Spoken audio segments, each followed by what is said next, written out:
आंखों को बंद कर लीजिए। प्रभु महावीर स्वामी का शासन, और इसी शासन के अंदर प्रभु भक्ति में यह मन भाव विभोर हो चुका है। श्वासोश्वास पर ध्यान केंद्रित कीजिए। मन प्रभु महावीर स्वामी के प्रति भक्ति के साथ ओतप्रोत हो चुका है।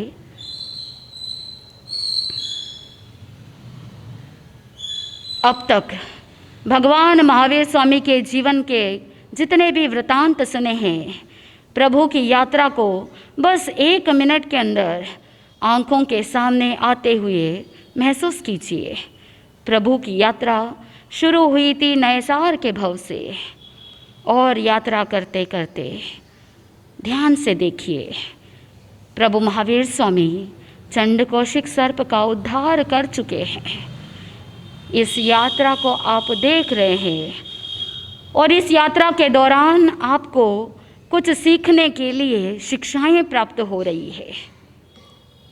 जैसे जैसे प्रभु की यात्रा को आपने सुना है, मन में भक्ति, श्रद्धा, विश्वास और ज़्यादा दृढ़ होता चला है। प्रभु की यात्रा को सुनने के लिए आप शारीरिक, मानसिक, आध्यात्मिक दृष्टि से बिल्कुल तैयार है। अपने आप से कहिए, मैं जिनवाणी श्रवण करने के लिए हर तरह से तैयार हूँ।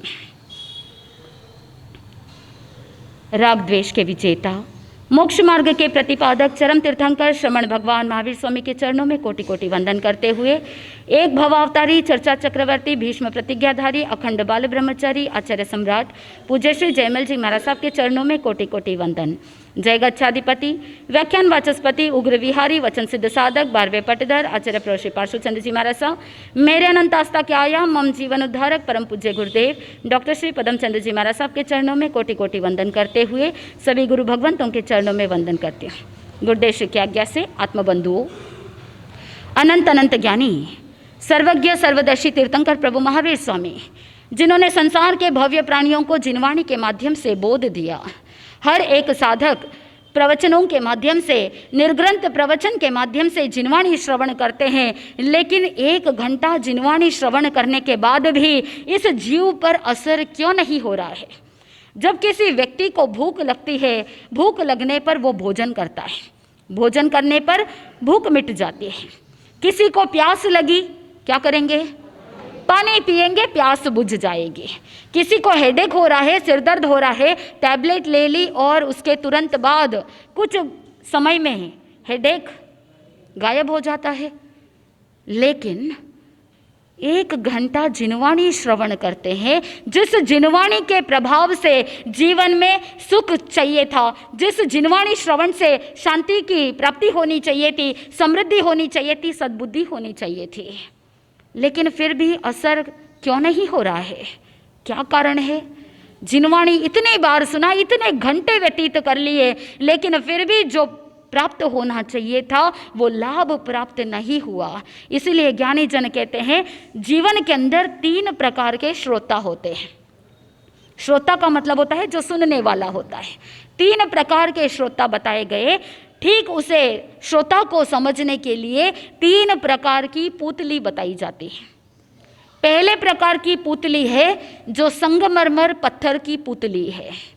संगमरमर पत्थर की पुतली को अगर दूध के अंदर डुबो दिया जाए तो क्या होगा?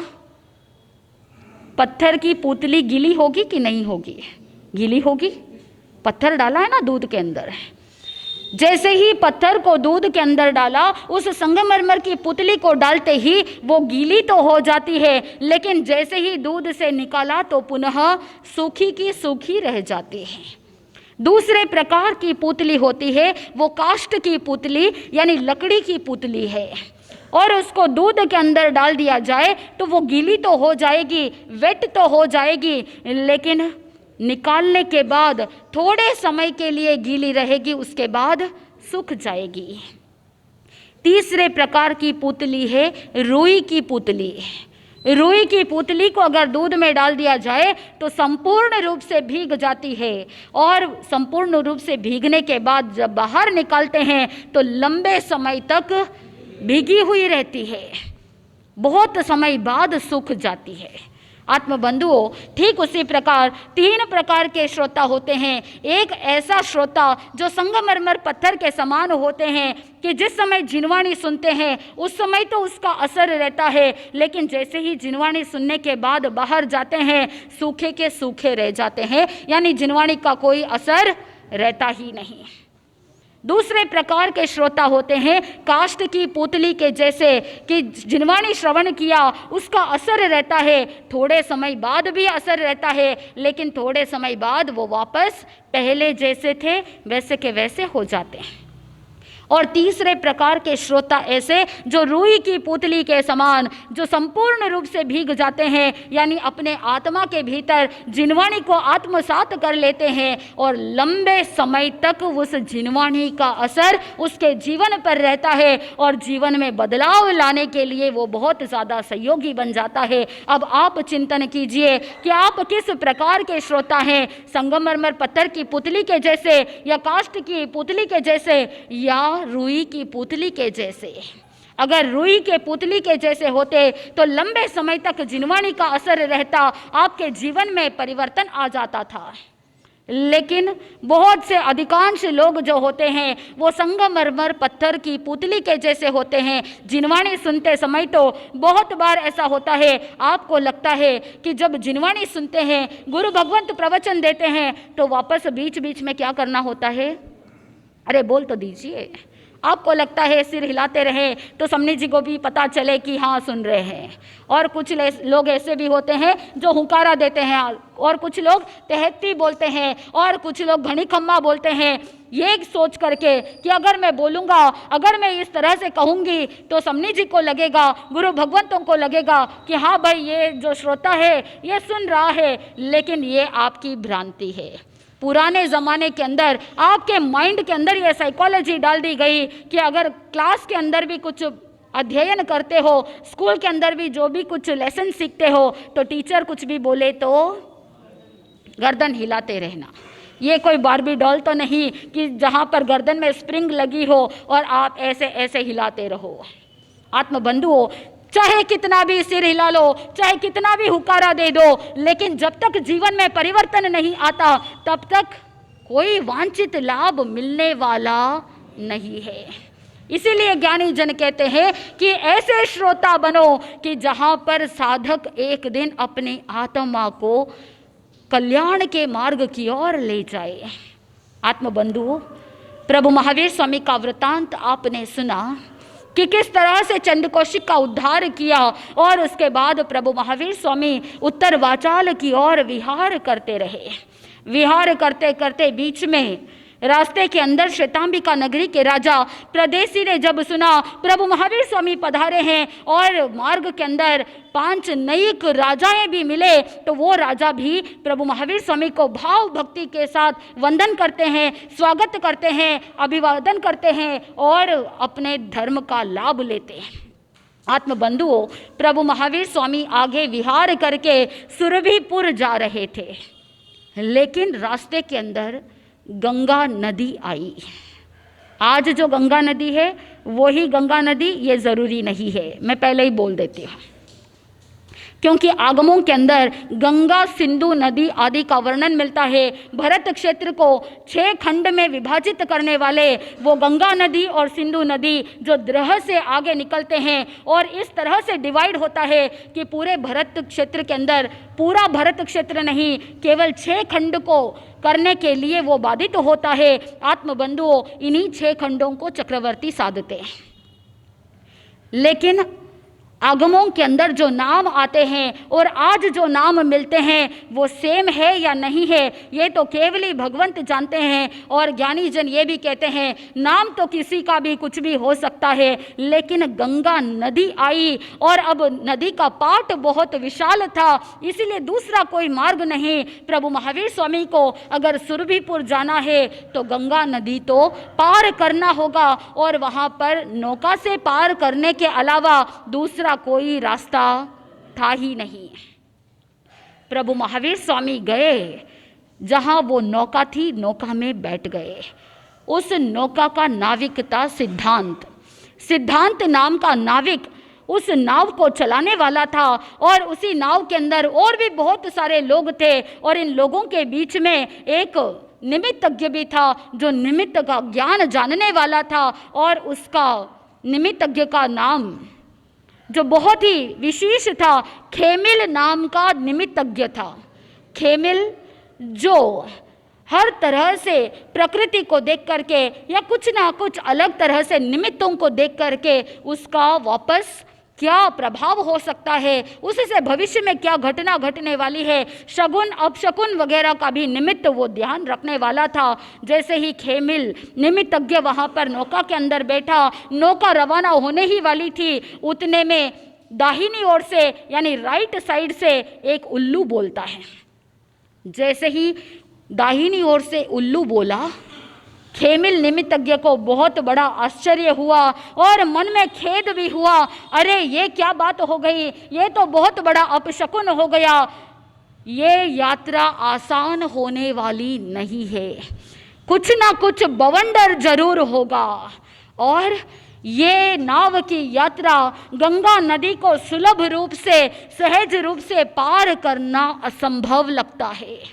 लेकिन भयंकर तूफान आने वाला है, भयंकर अंधड़ आने वाली है, लेकिन फिर भी इस नाव के अंदर ये महापुरुष जो बैठे हैं, इन महापुरुष के कारण हम नदी को पार कर जाएंगे। इस महान भयंकर दुविधा का निवारण ये महापुरुष के कारण हो जाएगा। ये बात किसने कही? वो खेमिल निमित्तज्ञ ने कही। भगवान को तो किसी से कोई लेना देना नहीं था। भगवान महावीर स्वामी तो उस नौका के अंदर एक कोने में बैठे और ध्यानस्थ अपने आत्मा और रमणता के अंदर तल्लीन रह गए। इधर जैसे ही खेमिल निमित्तज्ञ की बात सुनी, सभी लोग मृत्यु के भय से भयभीत होने लगे। अरे अब क्या होने वाला है, हम कैसे नदी को पार करेंगे? पाट बहुत विशाल है, जैसे समुद्र की लहरें होती है वैसे के वैसे गंगा नदी की भी बहुत ज़्यादा लहरें हैं, बहुत पूर आ चुका है। अब क्या होने वाला है, कैसे पार करेंगे? भय सता रहा था, लेकिन सभी लोग शांति से आगे बढ़ रहे थे। यात्रा आगे चल रही थी। जैसे जैसे नाव आगे बढ़ी, आत्मबंधुओं, गंगा नदी के जैसे ही ठीक मध्य पहुंचे, उधर सुदंष्ट नाम का एक देव, सुदृष्ट नाम का एक जो देव था, उस देव को नजर आए भगवान महावीर स्वामी। सुदृष्ट देव नाग कुमार जाति का देव था। भगवान महावीर स्वामी को देख करके पूर्व भव का वैर याद आ गया। भगवान महावीर स्वामी का 18वां भव कौन सा? बोल तो दीजिए, भगवान की यात्रा सुन रहे हैं। 18वां भव त्रिपृष्ठ वासुदेव। त्रिपृष्ठ वासुदेव का जो भव था, आप सबको याद है कि त्रिपृष्ठ वासुदेव ने उस सिंह को पछाड़ा था और जबड़े को अलग अलग कर दिया था। वही सिंह का जीव ये सुदृष्ट नाम का देव जैसे ही प्रभु को देखा, पूर्व भव का वैर याद आ गया कि इन्होंने ही मुझे क्या कर दिया था, मुझे उस भव के अंदर जान से मार दिया था, मेरी हत्या कर दी थी, इसीलिए अब बदला लेने की भावना जागृत हो गई। ये मौका अच्छा है, मैं प्रभु से क्या कर सकता हूँ? बदला ले सकता हूँ। आप भी क्या करते हो? अगर आपके साथ कोई कुछ गलत कर दे तो आप मौके की ताक में रहते हैं। जिस दिन मुझे मौका मिलेगा उस मौके पे मैं चौका लगाऊंगा और उस अगले इंसान को मैं दिखाऊंगा कि मैं भी कुछ कम नहीं हूँ। ये भावना आपके मन में भी रहती है। अगर ऐसी बदले की भावना हो तो आज क्या कर देना है? पर्युषण पर्व आने वाले हैं। ऐसा करेंगे वैसा करेंगे, पर्युषण पर्व आ भी गए और आज 7वां दिन है, कल संवत्सरी भी आ जाएगी। अगर इन 7 दिनों में कुछ नहीं कर पाए तो अब भी समय है, अब भी चेत जाओ। अगर धर्म ध्यान नहीं किया, प्रतिक्रमण नहीं किया, आलोचना नहीं की, निंदा गरहा नहीं की, अपने आत्मा के दोषों को नहीं देखा, आज तो कम से कम तैयारी कर लो। आज ऐसी तैयारी करना कि कल जब संवत्सरी का प्रतिक्रमण करो, मन में कोई खेद ना रह जाए, मन में कोई गिल्ट की भावना ना रह जाए, कोई नेगेटिव इमोशंस बाकी ना रह जाए। आज ऐसी तैयारी कर लो जिसके माध्यम से कल संवत्सरी के दिन संपूर्ण लोक में जितने भी जीव है उन सभी से मन वचन काया से क्या करना है, क्षमा याचना करनी है। सामने वाला क्षमा करने योग्य है या नहीं है, इससे आपको कोई भी लेना देना बिल्कुल भी नहीं है। आप चाहते हैं कि आपकी आत्मा उन्नति की ओर आगे बढ़े, आप चाहते हैं कि आपकी आत्मा का संसार परिभ्रमण सीमित हो जाए, आप नहीं चाहते कि संसार के अंदर भटकते रहे। इसीलिए आप क्या करोगे, सभी को क्षमा करोगे। आप क्षमा इसलिए नहीं कर रहे हैं कि सामने वाले के अंदर कोई अवगुण नहीं है। आप ये मत सोचो वो क्षमा करेगा या नहीं करेगा, वो उसका पात्र है, लेकिन आपके भीतर से तो क्षमा गुण प्रकट कर लेना, क्योंकि आपको अपनी आत्मा पर दया भाव रखना है, किसी और के लिए नहीं। तो कम से कम खुद की आत्मा के लिए तो क्या करना चाहिए, क्षमा कर देना चाहिए। बाकी तो वो सामने वाले के कर्म है, वो उनके कर्म जानते हैं। लेकिन अगर आप जजमेंट करोगे कि वो तो ऐसा करते हैं, मैं क्यों क्षमा करूं, तो फिर आप जान लेना, लिख करके रख लेना कि उनका परिभ्रमण बढ़े या नहीं बढ़े, स्वयं का परिभ्रमण तो बढ़ जाएगा। आत्मबंधुओं, ज्ञानी जन कहते हैं कि संवत्सरी की तैयारी आप कर रहे हो, लेकिन उधर शूद्रंष्ट देव ने क्षमा भाव नहीं रखा। उस सिंह के अंतिम समय में भी भले ही गौतम स्वामी का जीव जो सारथी था उसने सांत्वना दिया, उसने उसको संभाल लिया, उसको कहा कि तुम द्वेष भाव मत रखना, तुम क्रोध में मत रहना। लेकिन कहते हैं कि चाहे कितना भी सामने वाला कह रहा है, लेकिन आत्मा के परिणाम तो वैसे होने चाहिए। उस सारथी के प्रति, गौतम स्वामी के जीव के प्रति तो सहानुभूति उत्पन्न हो गई, लेकिन प्रभु महावीर स्वामी का जीव जो त्रिपृष्ठ वासुदेव के रूप में थे, तो उनके प्रति तो कोई समाधान हुआ नहीं था। इसीलिए वो बदले की भावना को चुकाने के लिए इधर बवंडर मचाता है। ठीक मध्य गंगा नदी के अंदर बहुत भयंकर तूफान आया। गंगा नदी के अंदर इतना तूफान, इतनी अंधड़ मच गई कि लहरें इतनी जोर जोर से उछाल मार रही है, नौका डावाडोल हो रही है। आत्मबंधुओं, ऐसे नौका जब डावाडोल हो रही थी, सभी लोग भयक्रांत थे, सभी लोग भयभीत, और कोई लोग मन्नती कर रहे हैं, कोई लोग अपने अपने इष्ट देव को याद कर रहे हैं, क्योंकि कोई भी जीव मरना नहीं चाहता। हर एक व्यक्ति को मृत्यु का भय सताता है। सभी लोग भयभीत होकर के अपने अपने इष्ट देव को याद कर रहे हैं कि कैसे भी करके संकट दूर हो जाए। लेकिन भगवान महावीर स्वामी को कोई फर्क नहीं पड़ा। वो तो अपने ध्यान के अंदर तल्लीन थे। बाहर का वातावरण कितना भयंकर था, कितनी उछाल ले रही थी वो गंगा नदी, लेकिन फिर भी प्रभु महावीर स्वामी के भीतर की लहरें बिल्कुल शांत थी। आत्मबंधुओं, ऐसे में उसी समय नाग कुमार जाति के 2 देव कंबल और संबल देव जैसे ही परिभ्रमण कर रहे थे, और ऐसे ही उनका ध्यान गया उस उपद्रव की ओर, और उस उपद्रव की ओर जैसे ही ध्यान गया तो देखा भगवान महावीर स्वामी को, और जैसे ही भगवान महावीर स्वामी को देखा वो भक्ति से ओतप्रोत हो गए। मन के अंदर अहोभाव जागृत हो गया, मन के अंदर भक्ति की भावना जागृत हो गई, और कंबल और संबल देव उस तूफान के अंदर कैसे प्रभु महावीर स्वामी को मुक्त करते हैं। भगवान महावीर स्वामी को तो क्या मुक्त करेंगे, उस बवंडर को शांत कर देंगे। भगवान महावीर स्वामी को तो कोई फर्क नहीं पड़ने वाला, कौन क्या करता है उससे उनको कोई लेना देना नहीं। लेकिन जो ये उपद्रव उस शूद्रंष्ट देव ने मचाया था, उस उपद्रव को दूर करने में कंबल और संबल देव का बहुत बड़ा सहयोग होता है। एक देव शूद्रंष्ट देव के साथ युद्ध करता है और दूसरा देव उस नाव को किनारे तक ला करके रख देता है। दोनों प्रभु महावीर स्वामी को वंदन करके वहाँ से प्रस्थान कर जाते हैं। आत्मबंधुओं, ये कंबल और संबल देव का प्रभु महावीर स्वामी से क्या कनेक्शन है?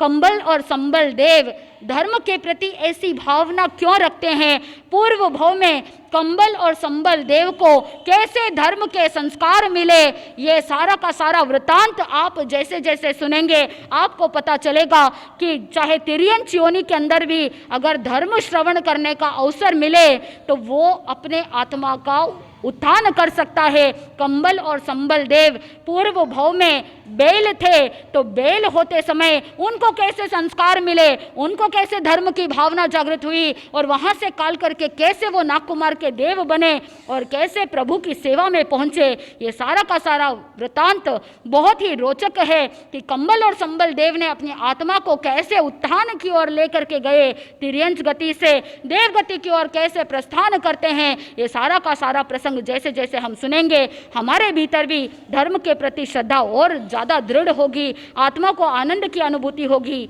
आनंद ही आनंद बोले श्री जैन धर्म की।